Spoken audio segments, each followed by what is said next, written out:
আসসালামু আলাইকুম। আজকে আমি আপনাদের সামনে নিয়ে আসলাম ম্যাকারনি বা পাস্তা।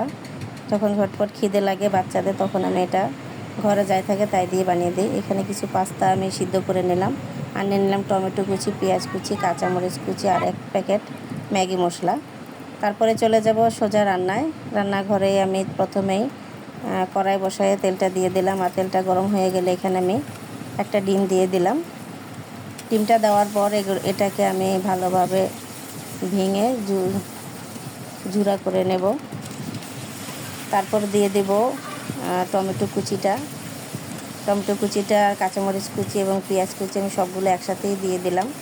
এবং এগুলো হালকা একটু নরম হয়ে আসলেই এর মধ্যে আমি এখন দিয়ে দেব সামান্য পরিমাণ লবণ, আর দিয়ে দেব এখানে 1 টেবিল চামচ পরিমাণ চিনি।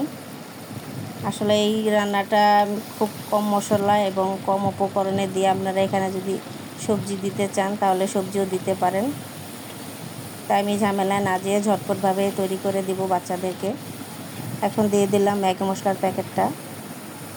এটাকে দেওয়ার পর এগুলোকে আমি ভালোভাবে নেড়ে নেব যতক্ষণ না পর্যন্ত টমেটোটা ভালোভাবে নরম হয়ে আসে।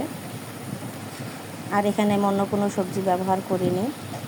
আর এই তো আমার সিদ্ধ করে রাখা সে ম্যাকারনি বা পাস্তা। ম্যাকারনি বা পাস্তা সিদ্ধ করাটা আমি আপনাদেরকে দেখালাম না। এটাকে গরম পানি ফুটিয়ে এর মধ্যে সামান্য লবণ এবং তেল দিয়ে ম্যাকারনিটাকে সিদ্ধ করে নেবেন। তবে নুডলসের চেয়ে একটু সময় বেশি লাগে ম্যাকারনিটা সিদ্ধ করতে। আর চেক করে দেখবেন ম্যাকারনিটা একটু নরম নরম হয়ে আসলে তখন পানিটা ঝরিয়ে নেবেন। তারপরে এগুলোকে আমি নাড়াচাড়া করে ভালোভাবে মিশিয়ে নিলে আমার তৈরি হয়ে গেল বিকেলের নাস্তা। আজকে বাচ্চাদেরকে এটা আমি তৈরি করে দিলাম খুব সহজে এবং খুব অল্প সময় এবং অল্প উপকরণে আপনারা এটাকে তৈরি করে নিতে পারেন।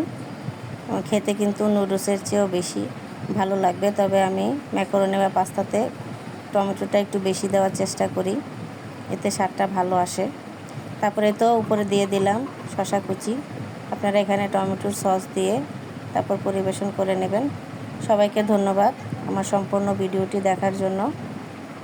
আসসালামু আলাইকুম, আর সবাইকে ঈদ মোবারক।